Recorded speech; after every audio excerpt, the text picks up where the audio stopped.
kulan wacan wanaagsan idilkiin bogga weliba idaacadda kala socotaan kusoo dhawaada xubinta wargeysada waxayba qoran dhegeystayaal taariikhdu waxay ku beegan tahay 23 bisha Agost sanadka 2018 subaxnimo khamiisa wargeyska Daily Nation iyo The Standard ayaa eegayna warbixinada waaweyn xisaabka qoriyaan bogga wargeysada qaybahooda kala duwan.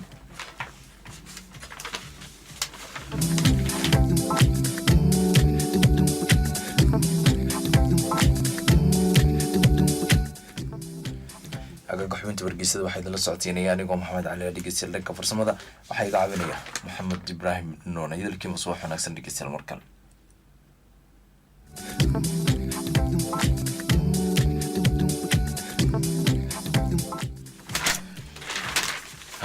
haddii aan soo qabto wargeyska Daily Nation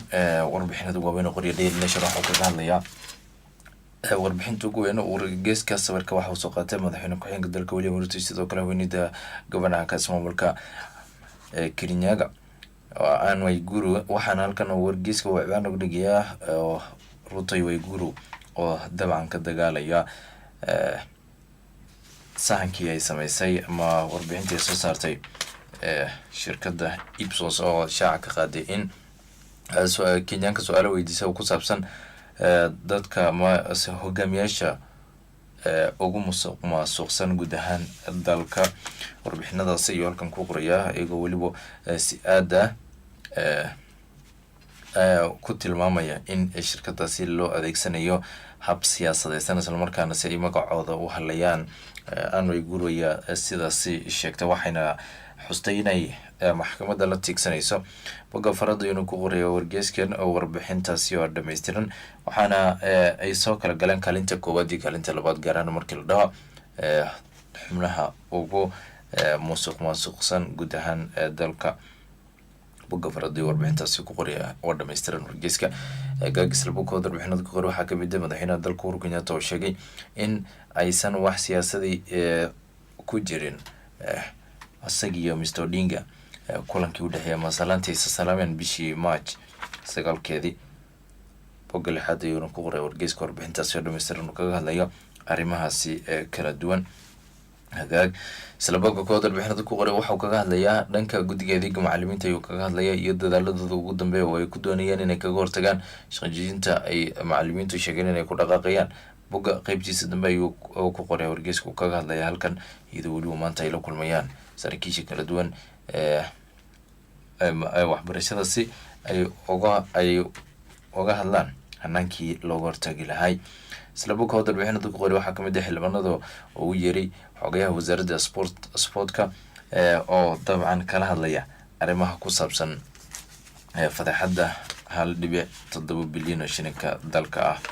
hagaag bogga shanaad ayuuna ku qoray warbixintaasi oo dhameystiran wargeyska Daily Nation hagaag haddii aan soo gudbo wargeyska bogga labaad warbixinta uu kaga hadlayo waa sawirka waxaa muuqda gobanihii hore magaalada ismaamulka Nairobi Evans Kidero waxaana halkan uu ku qoray wargeyska kiiskiisa oo maanta oo la filayo inuu shalay bilaabmo oo si rasmi ah u bilaabanaydo waliba asagii 6 sarkaal oo kale oo ayaguna wajahaya dambiye ka dhanaa in musuqmaasuq sidoo kale xafiiskooda ay si wanaagsan aysan u adeegsan lugeedanaya ay shalay si kiiskooda u soconi waayay kadib markii dhanka iyo dacwad soogida aysan macluumaad dhameystiran oo loogu talagalay kiiskaasi aysan soo gudbin taasina ay ka dhigtay in kiiskaasi dib loo dhigo waxaana haatan la filayaa 29 bishan ku guda jirno in dib la isugu soo laabto isla markaana macluumaad dhameystiran oo ku saabsan kiiskaasi la soo keeno xaga isla bogga saddexaad diina soo gudbo Daily Nation waxa kaga hadlayaa arrinta ku saabsan xildhibaanka lagu xiray dalka Uganda lagu magacaabo Robert Kyagulanyi oo loo yaqaano Bobi Wine oo horena u ahaa fanaan ayaa dadka qaar kamid ah shacabka ama dalkan Kenya ku sugan ayaguna doonaya ama ku dadaalaya hanaankii lagu soo deyn lahayo waxaana ay dhigayaan dibadbaxyo ka dhana arrintaas iyagoo ka soo horjeeda xariga loo geystay ninkaasi oo ay u yeerayaan madaxweynaha dalkaasi Yoweri Kaguta Museveni in uu soo dayo Mr. Bobi Wine qaar ka mid ah xildhibaanada magaalada xildhibaanada dhalinyarada ee ismaamulka ee dalka ayaa iyaguna waxay doonayaan in ay ku dhaqaaqaan dibadbax iyagoo kasoo horjeeda dhanka iyo xariga loo geystay maxabsiga Mr. Bobi Wine. xildhibaanadaasi oo ay ka mid yihiin Jared Okello, xildhibaanka Nyando, Babu Owino bariga Embakasi, iyo sidoo kale Gideon Kiter isna xildhibaan la soo magacaabay. waxayna qayb ka yihiin ururka ay ku midaysan yihiin sharci dejiyaasha da-da yar ee dalkani Kenya. waxayna doonayaan haddii muddo toddobaada ay lasoo deenwayo in ay dibadbax ay ka dhigayaan arrintaasi si ay ayagoo kasoo horjeeda xariga Mr. Bobi Wine loo geysto oo ay ku tilmaameen inuu yahay mid sharci darro. hagaag Daily Nation ayaan ku guda jirnaa weli xubinta wargeysada bogga afraad. haddii aan usoo gudbo bogga afraad warbixinta waxuu kaga hadlayaa halkan Mr. Ruto iyo sidoo kale Waiguru oo meesha ka saaraya isla markaana meesha ka tuuray warbixinta ay soo saartay shirkadda Ipsos Synovate lagu magacaabo oo ku tilmaamtay in warbixin dalkani Kenya markii la dhaho dhanka iyo yaa ugu musuqmaasuqsan Mr. Ruto iyo sidoo kale Waiguru ay kaalimaha hore soo galeen, kaalinta koowaad iyo kaalinta labaad, balse warbixinadaasi iyagu meesha ka tuureen. waxaana dabcan ay sheegeen in warbixinadaasi aysan jirin islamarkaana ay ku fadhiin wax micnaa. Waiguru waxay sheegtay in ay maxkamad la tiigsanayso shirkadda, waxaana warbixinta ku cad in Mr. Ruto iyo Waiguru ay dabcan kaalinta koowaad iyo kaalinta labaad kasoo kala galeen, iyadoo weliba Kenyaankana su-aasha la weydiiyay yaa ugu musuqmaasuqsan guud ahaan dalka hogaamiyaasha kala duwan. hagaag halkana waxaa ka muuqda sawirka madaxa cilmi baarista shirkadda Tom Wolf ayaa ka muuqda gaar ahaan sawirkiisa shalay markii natiijada shaaca laga qaadayay ee magaalada Nairobi. hagaag haddii aan usoo gudbo wargeyska warbixinta uu ku qorayo boggiisa shanaad waxuu kaga hadlayaa arrinta ku saabsan fadeexada wasaaradda sportiga iyo halkan kaga hadlaya. waxaana uu halkan ciwaan uga dhigayaa guddiga oo u yeeray dhanka iyo xogyaha wasaaradda si ay su-aalo uga weydiiyaan fadeexadaasi lacagta 1.7 bilyan oo shilinka dalka gaaraysa si ay su-aalo uga weydiiyaan. waxaana guddiga xisaabaadka ayaa iyaguna doonayaan in ay su-aalo ka weydiiyaan si loo eego halka lacagaasi ay ku baxeen, iyadoo weliba uu sheegay hanti dhowraha guud in lacag dhan 1.7 bilyan si aan wanaagsanin loo maariyay, islamarkaana ay halis tahay in lacagtaasi gebi ahaanba ay dhuntay. gaar ahaan cayaarihii kala duwanaa ee dalka lagu qabtay 18 jirada magaalada Nairobi lagu qabtay dowladda 3 bilyan oo shilinka dalka ugu qoontaysay. nis ka mid ah lacagtaasi waxa uu sheegay hanti dhowraha in aysan meelo wanaagsan ku bixin, la doonayana in su-aalo la iska weydiiyo. hagaag haddii aan ka gudbo wargeyska Daily Nation The Standard haddii aan soo qabto warbixinada goobina wargeyska The Standard qoray waxaa kamid ah halkan waxuu kaga hadlaya warbixin ku saabsan dhanka iyo waxuu kaga hadlaya gobanaha magaalada Nairobi Mike Sonko. sawirkiisa ayaa halkan ka muuqda, waxaana ciwaan uga dhigayaa sababta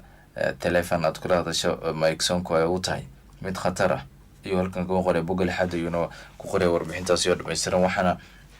uu soo qaatay dhinacyo kala duwan marar kala duwan oo Mr. Sonko uu dibadda u bixiyay telefon dad uu kula hadlay iyo macluumaadkii uu kula hadlay uu dibadda u saaray. hagaag mar waxaa jirta isagiyo gudoomiyihii gudoomiye ku-xigeenkii hore magaalada Nairobi Polycarp Igathe ay wada hadleen telefon deedna dabcan iyo macluumaad kala duwan ay dibadda u baxday. sidoo kale dhawaan ay ahayd isagii Waititu markii ay telefonka wada hadleen mar xaaskiisa Waititu la xiray waa gobanaha ismaamulka Kiambu ay telefonka wada hadleen sheekeysigoodii ayaa dibadda u baxayo dadka iyo lala wadaagay warbixinadaasi kala duwan ayuu halkan ku qoriya bogga 6 hagaag bogga 1 warbixinada ku qoray waxaa kamid ah sidoo kale jief anirada qaaliga guud oo sheegaya in dowladda ay ku qaldaneen dhanka iyo fasaxa maalintii talaadada ee ciida hagaag isla bogga 1 warbixinada ku qoray waxaa kamid ah sawirka waxaa ka muuqda hogaamiyaha mucaaradka Nasar Odinga iyo sidoo kale madaxweynaha dalka Uhuru Kenyatta waxaana halkan uu ku qorayaa ciwaanka wargeyska warbixintaasi in Salantiani iyo Mr. Kenyatta Odinga ay weli tahay mid jirta isla markaana ay sideedii tahay sida uu sheegay madaxweynaha dalka waxaana uu sheegay inay ka weyn tahay mid ku dheehan siyaasad waxaana loogu talagalay in dalka lagu mideeyo bogisteeda ayuu ku qoraya warbixintaasi oo dhameystiran wargeyska Daily Standard hagaag diyaanu soo gudbo wargeyska The Standard qaybihiisa kala duwan halkan waxa uu ku qorayaa warbixin uu kaga hadlayo bogiisa shanaad wargeyska uu ciwaanka ka dhigaya arrinta ku saabsan dhanka iyo maalinta ciida iyo sidoo kale maalintii fasaxa iyo qaaliga guud oo qaar ka mid ah anirada oo sheegay in shalay ay ku habooneed in ciida la tukado shalay ayuuna isna tukaday warbixinadaas iyo halkan kaga hadlaya ku saabsan dhanka iyo arrimahaasi kala duwan iyadoo weliba qaar ka mid ah Kenyaanka intooda badan anirada qaar ka mid ah muslimiinta ay tukadeen maalintii talaadada oo salaada ciida ay tukadeen hagaaga waxaa inta hadalanta ayaan ku guda jirnaa dhegeystayaal dhanka iyo waxaan ugu doonaa hadal heenta si aan ogaano ismaamulada kala duwan iyo waxyaabaha ugu waaweyn ee la hadal hayo bartada 8 bar hal barshan hal barshan bartada war 2 3 bar 9 bar 7 kartaa si aad dawga qayb qaadato xubinta hadal heenta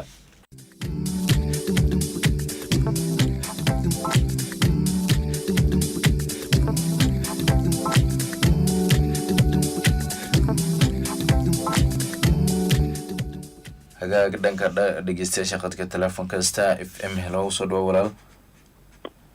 Hello, assalamu alaykum. Wa alaykum assalam wa rahmatullahi magacaaga halkaad ku sugan tahay walaal Iido ganu mooyale. Iido hado Dhaw saaxib. Hadal hayntan kuwiin magaalada mooyale may buu dadkii ka dagaalsanay magaalada mooyale Soomaalida Oromadii iyo maalin iidahayti heliidi dadkaasoo isdhamaray laamaga dhinagaas iyo hadal hayntan kuwiin waa tahay aad baad u maasantahay iidow aaduna ka qayb galkaada waana wala isdhaxgaaday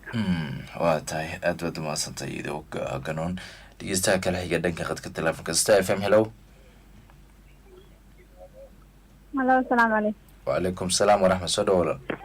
محمد علي أدم كل سلام على القاء الصباح وعنا ونكسن عيد ونكسن عن نصح جارفة. ونكسن وعنا بدو ما سنتهاي سودوا ماما كورن ديان كاتكسو كنتي سيد لو بريستساكا. وندور على القاء إن إسهال كان كويس الحمد لله عينين جارفة كان كويس الحمد لله جوجو بدها. استوت جاوز كأنه يوم البوء حب الله سبحانه وتعالى وتقبل وترفعه وهي الفكرة بقولك هاي عالم الإسلام نود الله كله طبعا اللي بيشوف على عيد ونكسن ما نكره بنا رجينا رمان هو شوف الصلاة شو بنت عادل حلا هاي هذا نكون سلامة وأنا ونكسن سلام الله عليكم جميعا waa tahay aad baad u mahadsantahay adiguna ka qaybgalkaada xubintaada leyntaasi aad noogu soo gudbisay soo wanaagsan ayaan adiguna ku leenahay dhegeystaha kala xiga dhanka khadka telefoonka soo dhawa walaal magacaaga halkaad ku sugan tahay وعليكم السلام ورحمة وافي عنا هيساتها aad baan wanaagsannahay xaggee ku sugan tahay magacaaga حسن كينا ليلى حاج جوا عربي أنا رئيس كتير waa tahay عربي الجونا واتكفي عنها واحد بمال حوبري واتكفي عليها واحد بمال حالة أوكي وا إيه تلاكسر wanaagsan oo aan aad baad u mahadsantahay qaybgalkaada adiguna xubintaada leenta gudaana dhegeystayaal xubintaada leenta halkaas ayaan ku soo feerayaa waxaa xubintayda la socodsiinaya anigoo ah Maxamed Ali dhanka farsamadana Maxamed Ibrahim Nuune iga caawinayay saacadu markay ku dhacdo 8:30 waxaad maqli doontaan war wixii naga soo gaaray dalkii iyo daafaha caalamka.